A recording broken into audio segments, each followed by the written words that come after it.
Bienvenidos a Con Buena Energía, el podcast donde exploramos la eficiencia energética y sostenibilidad de la mano de E3 Consultores. Soy Manuel Romero, tu anfitrión. Aquí abordamos temas candentes y de actualidad sobre edificación, energía, precios, sostenibilidad y ahorro. 103.7. Estás escuchando Es Radio.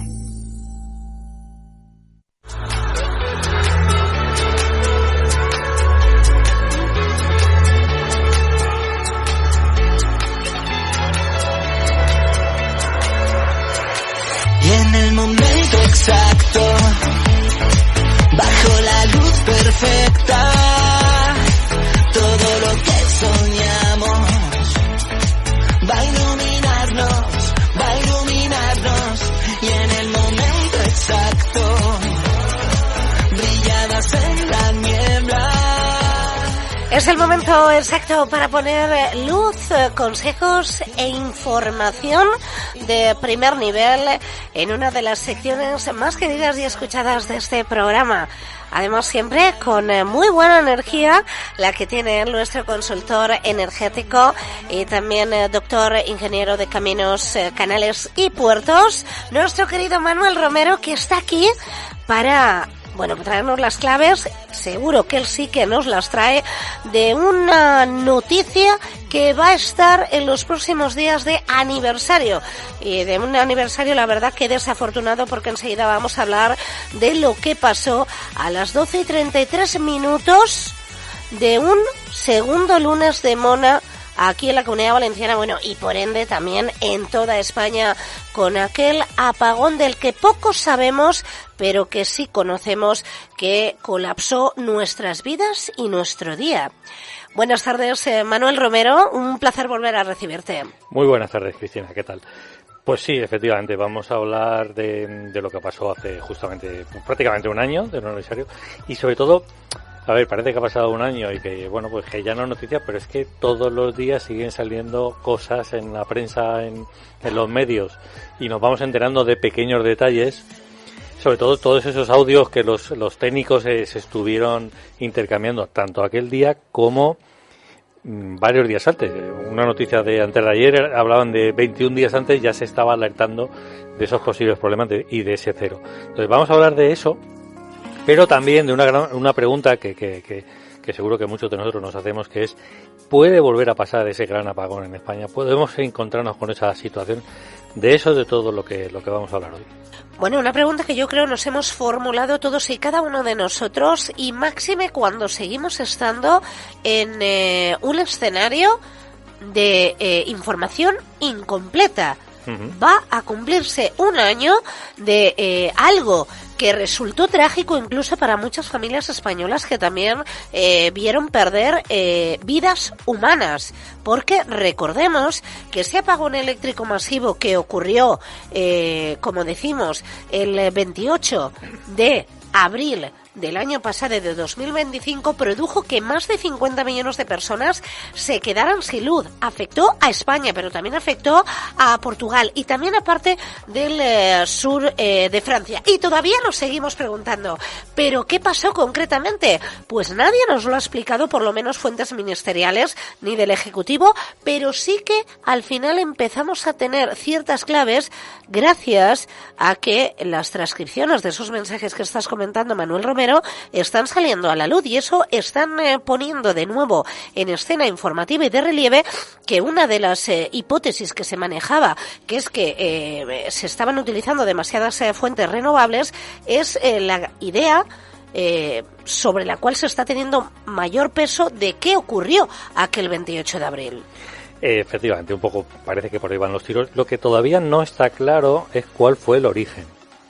Sabemos, yo creo que lo puedo afirmar, sabemos claramente qué fue lo que desestabilizó todo el sistema eléctrico de la peninsular, por eso ahí meto Portugal y España, que es lo que desestabilizó todo, como digo, y produjo ese cero, pero no sabemos cuál fue el origen todavía, que eso es algo que, ha pasado un año y no nos han dicho todavía. Teorías saberlas, haylas, pero ¿podemos saber, contar qué pasó realmente aquel día, Manuel? Sí, mira, hay una característica de la red eléctrica europea, que seguramente nuestros oyentes han oído hablar de ello, que es Los famosos 50 hercios. La red lo tenemos a 230 voltios y a 50 hercios. Esto de los 50 hercios significa que en el enchufe de nuestra casa la electricidad nos llega en forma de una onda que esa onda se repite 50 veces cada segundo, por eso son 50 hercios, simplemente es una repetición de la onda.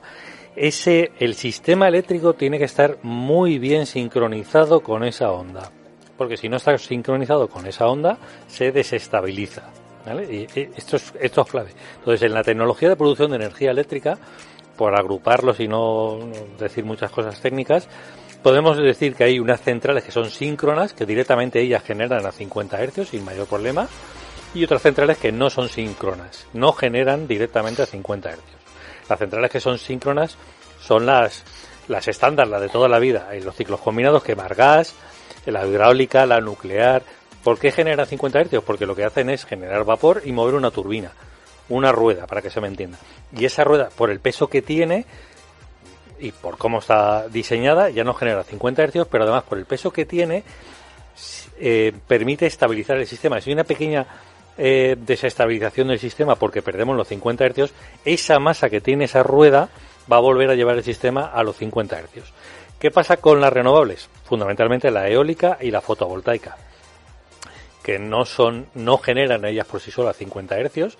Normalmente están generando, por ejemplo, la fotovoltaica genera en corriente continua, no en alterna, y necesitan un inversor, que es un elemento electrónico, que transforma esa corriente continua en alterna.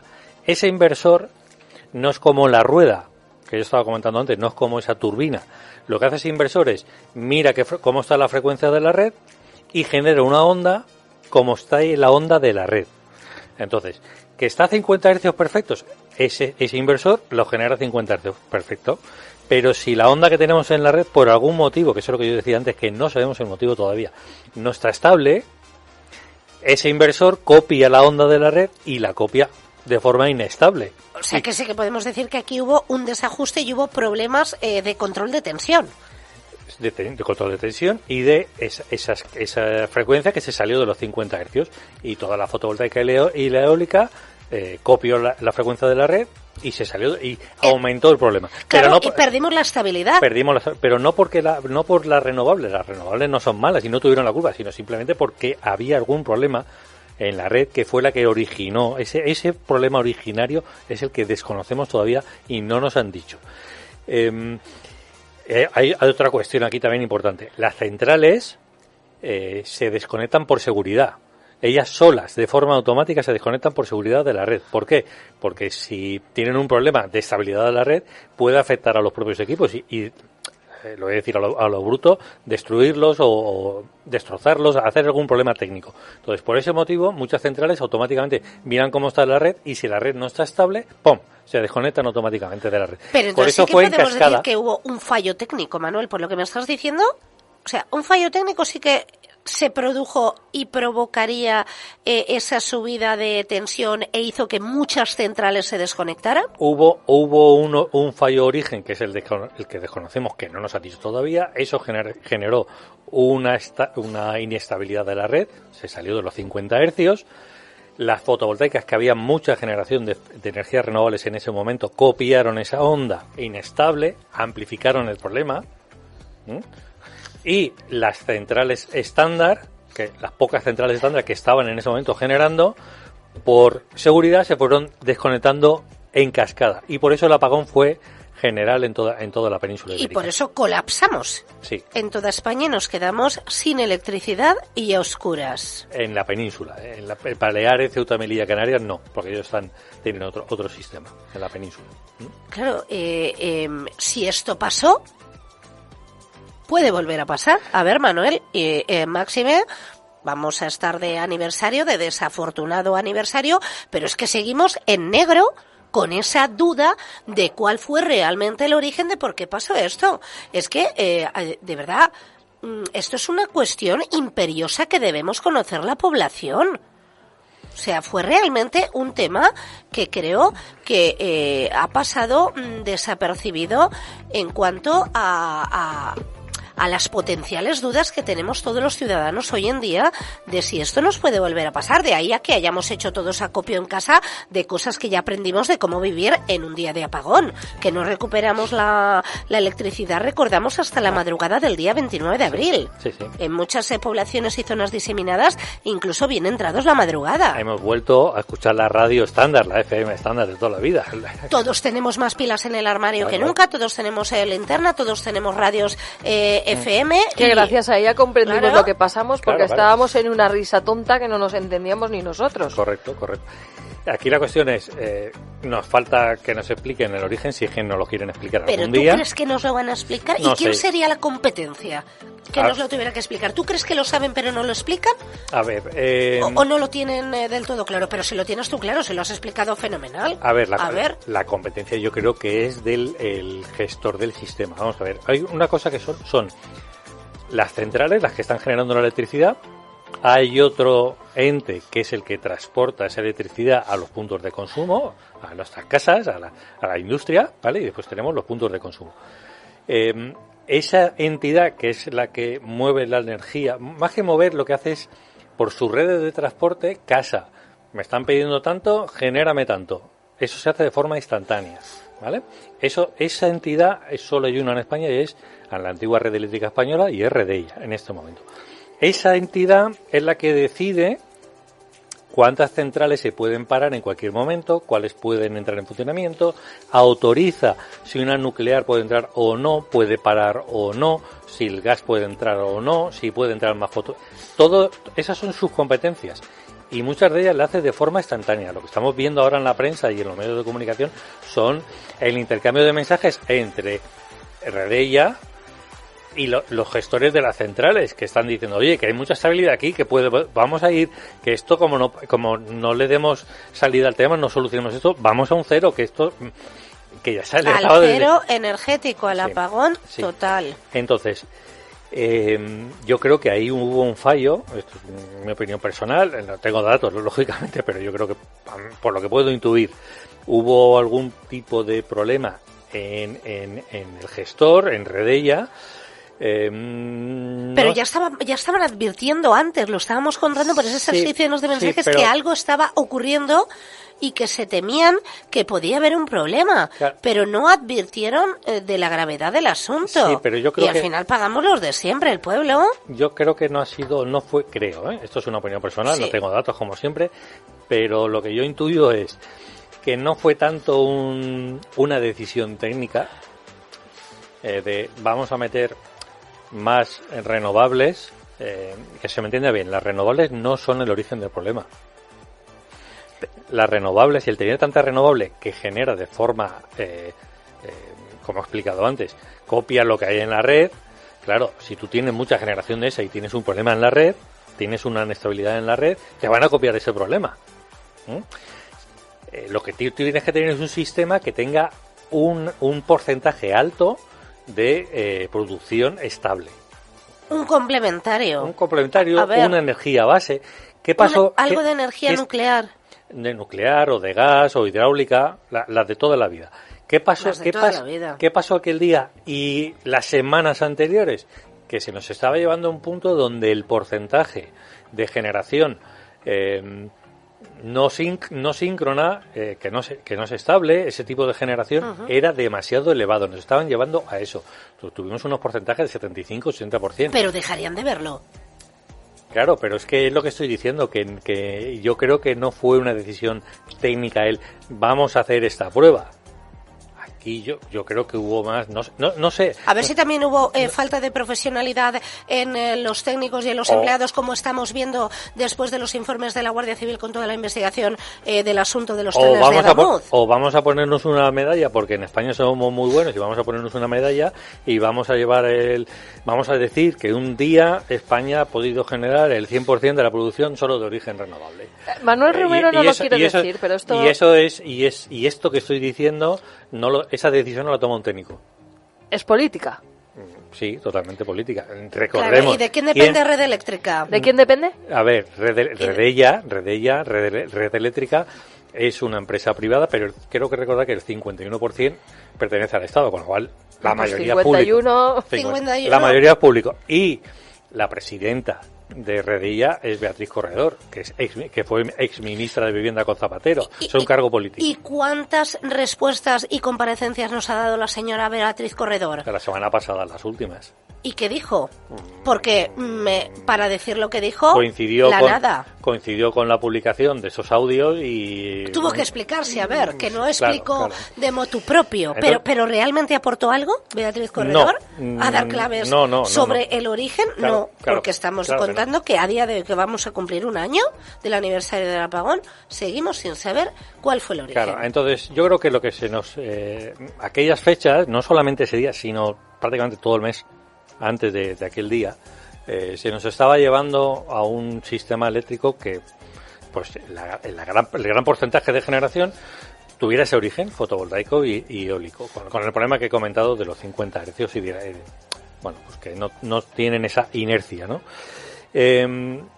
Lo interesante también es saber la respuesta que han dado a esto. ¿Cuál es la decisión que han tomado en este momento? La decisión que han tomado en este momento es, bueno, vamos a hacer un sistema que sea más estable. También tenemos que entender que aquí el problema también es de cómo tenemos el sistema eléctrico en España. Hemos invertido mucho en la generación, con nuevas tecnologías, con renovables, que todo eso está bien y hay que hacerlo, pero no se ha invertido lo suficiente en las redes de distribución y en el almacenamiento. Y ahí tenemos otro problema, es decir... En su mantenimiento y en adaptar esas redes de transporte a las nuevas tecnologías. Es decir, tenemos un supercoche que nos ha costado una millonada, que tiene una tecnología tremenda, pero las carreteras son de hace 100 años, para que se me entienda. Pero entonces, claro, el coche cuando me coge la carretera... Me lleva al paralelismo de lo que ha pasado con el asunto ferroviario de la página negra de los trenes de Adamud. Falta de mantenimiento, falta de atención, falta de renovación. Sí. No parches. Sí, es muy paralelo. Decía que lo curioso también es la respuesta que han dado a esto. ¿Qué han decidido? Bueno, que han decidido ¿cómo vamos a evitar que no vuelva a suceder? Bueno, pues la respuesta es, vamos a generar más con las fuentes más inestables. Le vamos a dar más peso a ese colchón, esa energía, esa generación base. Esa generación base, insisto, que es la hidráulica, la nuclear, los ciclos combinados quemando gas. Y aquí lo curioso es que la decisión es, vamos a generar más con gas, con ciclos combinados. Bueno, pues, ¿cuál es la consecuencia de eso, de generar más con gas? Subida en el precio de la energía eléctrica y más dependencia del exterior. Estamos dependiendo todavía más del exterior. Porque aquí hay un tema... Y todo esto en plena escalada, como sabemos, del conflicto en Oriente Medio. Ahí es donde yo iba, claro. Y la crisis energética latente. Hay un tema que también se hace de forma instantánea, que también lo hace Redella, que es una cosa muy técnica, que es la regulación técnica un poco para ir casando demanda con producción y evitar esa inestabilidad de la red, ¿no? Claro, tú estás diciendo, entra esa central se para y ahí, en esa regulación técnica, si tú empiezas a meter tecnologías, pues que queman gas, lo que estás haciendo es aumentar el coste, esa parte de la regulación técnica. Y es lo que estamos viendo todos estos meses, que en la regulación técnica se está aumentando el coste. En lo que llevamos de 2026, que llevamos menos de 4 meses, 3 meses y poco, en lo que llevamos de 2026, esa parte de la regulación técnica, esos costes ya superan a todo 2024 en esos costes. Entonces, el precio de la energía eléctrica está subiendo por la inestabilidad que estamos viendo, por lo de Irán y demás, que todos conocemos. Y los mensajes de Trump, que nunca sabemos toda esa inestabilidad, pero también por esa decisión de, en lugar de vamos a generar más con nuclear, en lugar de ese tipo de decisiones, que nuclear nos hace ser menos dependientes del exterior, porque España tiene uranio, tenemos uranio en la península ibérica, nosotros podríamos ser de alguna forma algo suficiente nosotros mismos. En lugar de apostar por eso, dicen, han decidido apostar por otra tecnología, que está bien, que nos aporta estabilidad, pero que es más cara. Uno de los puntos claves, por cierto, de el decálogo de premisas que le exige Donald Trump para la tregua establecida a Irán ha sido que le dé todo el enriquecimiento de uranio. Bueno, por eso es un uranio con un enriquecimiento específico para las armas nucleares, que no tiene nada que ver con el uranio que se utiliza en las centrales nucleares. El enriquecimiento, el uranio, es decir, dicho de otra manera, si tú coges el uranio de una central nuclear, no puedes hacer una bomba nuclear, para que se me entienda. El enriquecimiento es totalmente distinto. Pero este uranio que sí que dispone España en nuestra península ibérica sí que podría eximirnos de la dependencia energética que tenemos con países del exterior. Y hacernos más autosuficientes. No reduciría esa dependencia en gran medida. Pero bueno, aquí también tenemos una ley, la famosa ley de cambio climático que ha aprobado este gobierno, donde en un artículo ha prohibido por ley la extracción de minerales radiactivos. O sea, que es que lo tenemos prohibido por ley. O sea, tenemos ese recurso.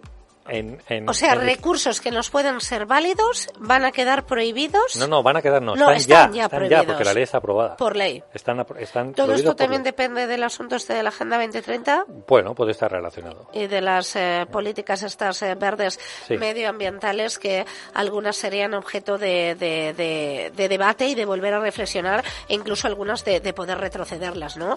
Porque vamos encaminados hacia unos escenarios donde se pueden volver a producir escenarios en negro de ceros energéticos, y tenemos posibles soluciones después de haber vivido lo que hemos vivido aquí en nuestro territorio, pero nos encontramos con que tenemos diques de contención políticos y leyes hechos por esos políticos que nos lo ponen difícil.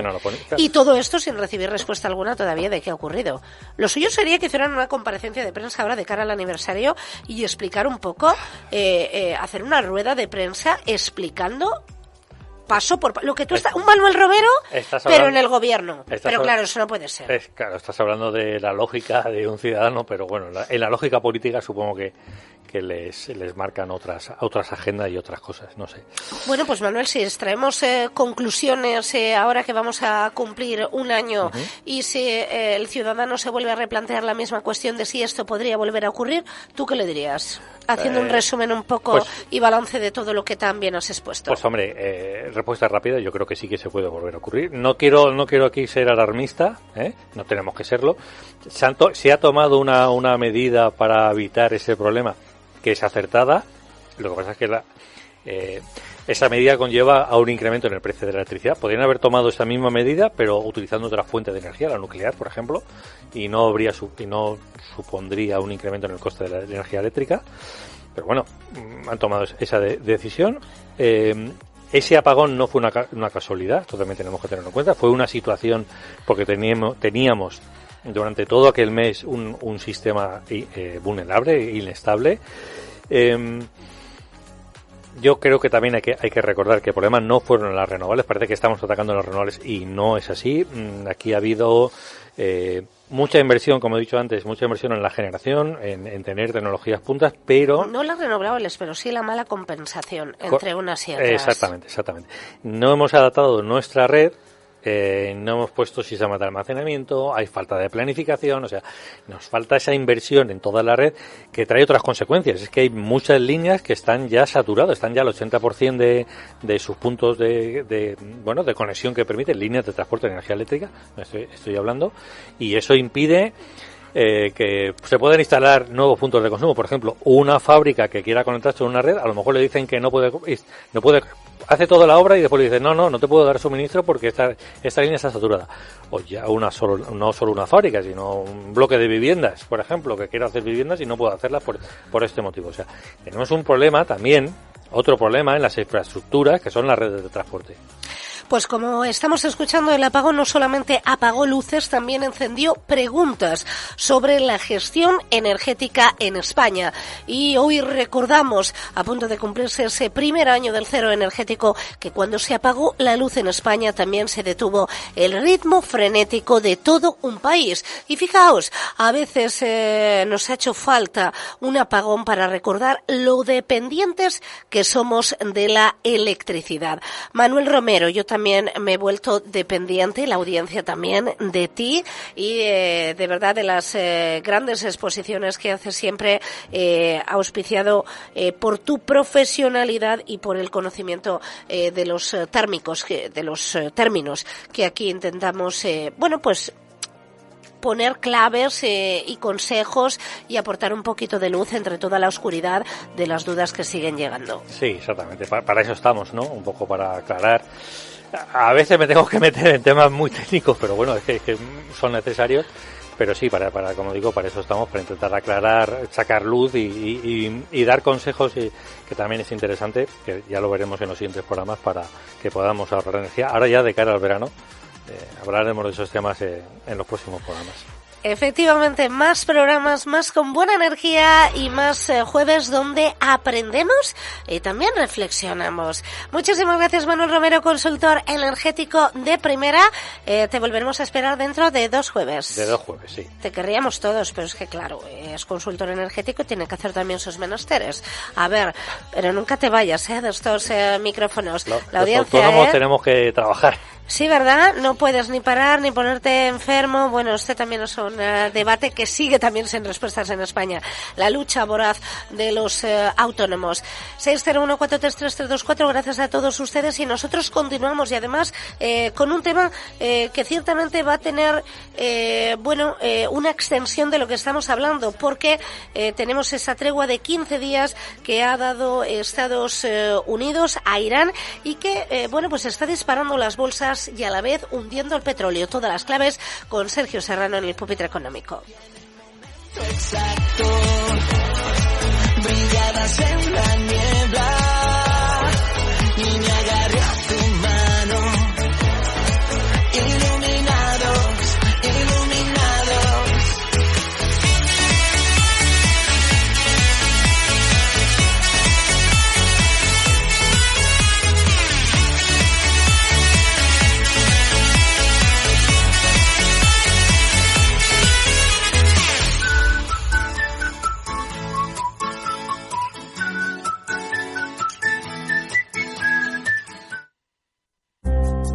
.7.